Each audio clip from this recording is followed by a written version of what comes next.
नमस्कार आदाब दोस्तों। तो चलिए आज हम फिर लाए हैं देश दुनिया की तमाम छोटी बड़ी ब्रेकिंग न्यूज़। तो खबरों को स्टार्ट करने से पहले आपसे छोटी सी रिक्वेस्ट है दोस्तों, अगर चैनल पे नए हैं तो चैनल को सब्सक्राइब करें, नोटिफिकेशन को ऑन करें और वीडियो को लाइक करें, अपने दोस्तों में ज़्यादा से ज़्यादा शेयर करें। तो बढ़ते हैं खबरों की ओर। आपको बता दें दोस्तों, माइक्रोसॉफ्ट के संस्थापक बिल गेट्स ने प्रधानमंत्री नरेंद्र मोदी से मुलाकात की और स्वास्थ्य, जलवायु परिवर्तन और अन्य महत्वपूर्ण क्षेत्रों में भारत की प्रगति की सराहना की। उन्होंने कहा कि यह देश दिखा रहा है कि जब नवाचार में निवेश किया जाता है तो क्या क्या संभव है। Bill and Melinda Gates foundation के सह अध्यक्ष बिल गेट्स ने कई सुरक्षित, प्रभावी और किफायती वैक्सीन विकसित करने की अद्भुत क्षमता के लिए भारत की प्रशंसा की। इनमें से कई टीके विकसित करने में गेट्स फाउंडेशन मदद की। उन्होंने कहा कि इन टीकों से कोरोना महामारी के दौरान लाखों लोगों का जीवन बचाया और दुनिया भर में अन्य बीमारियों को फैलने से रोका। गेट्स ने कहा कि उन्होंने अपनी भारत यात्रा के दौरान प्रधानमंत्री नरेंद्र मोदी से मुलाकात की। मोदी ने शनिवार को ट्वीट किया, बिल गेट्स से मिलकर और उनके साथ महत्वपूर्ण मुद्दों पर विस्तृत चर्चा करके खुशी हुई। उनकी विनम्रता और एक बेहतर तथा अधिक टिकाऊ ग्रह बनाने का उनका जुनून स्पष्ट रूप से नजर आता है।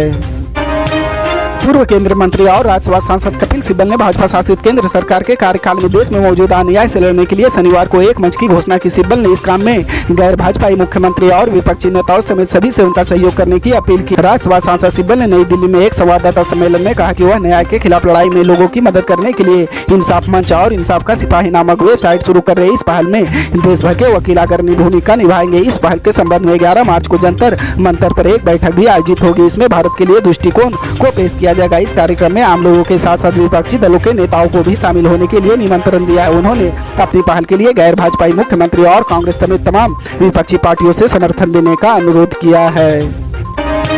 भारत सरकार ने नैनो यूरिया के बाद अब नैनो डीएपी को भी हरी झंडी दिखा दी है। केंद्र स्वास्थ्य मंत्री मनसुख मांडविया ने शनिवार को ट्वीट कर यह जानकारी दी। उन्होंने लिखा, उर्वरक में आत्मनिर्भरता की तरफ एक और उपलब्धि। भारत सरकार ने नैनो यूरिया के बाद अब नैनो डीएपी को भी मंजूरी दे दी है। प्रधानमंत्री नरेंद्र मोदी के विजन में आत्मनिर्भर भारत के तहत यह सफलता किसानों को अत्यधिक लाभ देने वाली है। अब एक बैग डीएपी भी एक बोतल डीएपी के रूप में मिलेगी। यूरिया के बाद डीएपी देश की दूसरी सबसे ज्यादा खपत वाली खाद है। जानकारी के मुताबिक लगभग 10 से 12.5 मिलियन टन सालाना इसकी खपत होती है, जबकि डीएपी का उत्पादन केवल 4 से 5 मिलियन टन ही है। देश में बाकी डीएपी आयात किया जाता है। केंद्र सरकार ने इफको के बनाए डीएपी को फर्टिलाइजर कंट्रोलर ऑर्डर में शामिल किया है।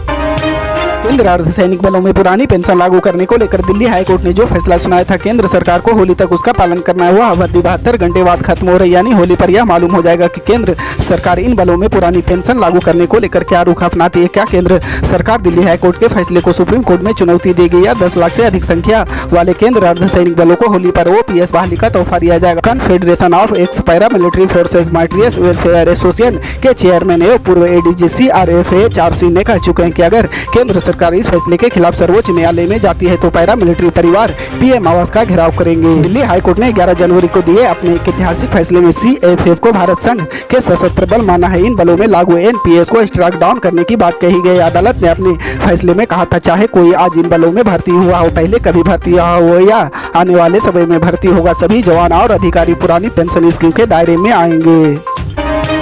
तमिलनाडु के मुख्यमंत्री M.K. स्टालिन ने बिहार के सीएम नीतीश कुमार को शनिवार को भरोसा दिलाया कि सभी प्रवासी मजदूर राज्य में सुरक्षित है। स्टालिन ने कहा कि अफवाह फैलाने वालों के खिलाफ तेजी से कार्रवाई की जाएगी। मुख्यमंत्री स्टालिन ने कहा कि उन्होंने नीतीश कुमार से फोन पर बात किया और उन्हें आश्वासन दिया कि मजदूरों को कोई नुकसान नहीं होने दिया जाएगा। स्टालिन ने नीतीश कुमार को बताया कि सभी श्रमिक हमारे श्रमिक है जो तमिलनाडु के विकास में मदद करते हैं और मैंने उन्हें आश्वासन दिया कि श्रमिकों को कोई नुकसान नहीं पहुँचने दिया जाएगा। सीएम स्टालिन ने यहाँ एक आधिकारिक प्रेस रिलीज में कहा कि उत्तरी राज्यों के श्रमिकों को तमिलनाडु में काम करने को लेकर किसी भी प्रकार की शंका करने की जरूरत नहीं है। उन्होंने कहा कि यदि उन्हें कोई धमकी देता है तो वे पुलिस को सूचित कर सकते हैं और पुलिस तुरंत कार्रवाई करेगी।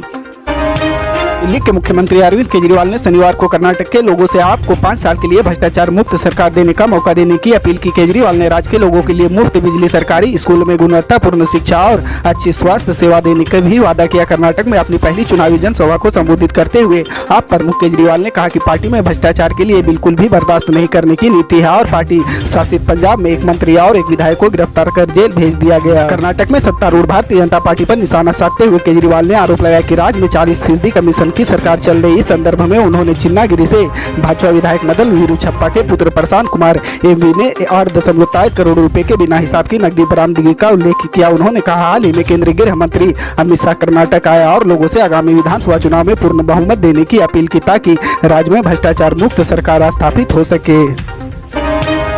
पिछले कई वर्षों से केंद्र में बतौर प्रतिनियुक्ति आने वाले आईपीएस अफसरों का तय कोटा भर नहीं पा रहा। IPS, DGS, DGA, DJI, DIG और एसपी के जितने पद स्वीकृत किए गए हैं उसमें लगभग 50% पद खाली पड़े रहते थे। खासतौर पर आईपीएस, डीआईजी और एसपी के पदों का तो बुरा हाल था। केंद्र सरकार ने गत वर्ष भर्ती नियुक्ति के नियम कुछ आसान बनाए थे, तो वहीं अफसरों को चेताया भी था। उसका थोड़ा बहुत असर देखने को मिल रहा है। केंद्र में आईपीएस, डीआईजी के लिए जितने पद स्वीकृत हैं उनमें खाली पदों की संख्या पहली बार 100 के नीचे पहुंची है। 3 मार्च 2022 की स्थिति के अनुसार विभिन्न केंद्र सुरक्षा बलों, आयोगों और जांच एवं खुफिया एजेंसियों में डीआईजी, आईपीएस के लिए 255 पद स्वीकृत हैं। इनमें से 77 पद खाली हैं। इनमें से पहली खाली पदों की संख्या 120 से 186 के बीच रही है। पल पल की अपडेट जानने के लिए जुड़े रहे आप न्यूज के साथ। मिलते हैं अगली बड़ी खबर में।